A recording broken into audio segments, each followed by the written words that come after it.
জীবনে না খায়া থাকতেন, তবু কেউ বাপের ভাই চাচার কাছে যায় হাত পাতেন না। না খায়া থাকতেন, তবু মার ভাই মামুর কাছে যায় হাত পাতেন না।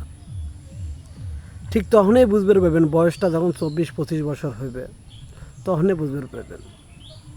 ঠিক বউডেক লেরিয়ে দিবে, দিয়ে চুপ থাকবে, দিয়ে ইচ্ছে মতো পরিস্থিতির শিকার হয়ে যাবে। তখনই বুঝবে পারবেন যে ছিলাম কি আর হইলাম কি। জীবনে না খায়া থাকলেও আপনজনের কাছে হাত পাতেন না, প্রয়োজনে ভিক্ষে করি খাবেন, তবু আপনজনের কাছে নিজের দুঃখের কথা শেয়ার করবেন না। নিজের দুঃখের কথা শেয়ার করে গেছি আপন চাচার কাছে, হ্যাঁ ইচ্ছে মতো অপমান। যাই হোক, ঈদের মার্কেট নিয়ে এই হলো সময়, এত খারাপ জিনিস। আমি একটা জিনিস বুঝলাম না, আমি হলাম ভাইস্তে, আমি তারও সন্তানের মতন, কিন্তু পরিস্থিতির কারণে হয়ে গেছি তার ভাগির মতন।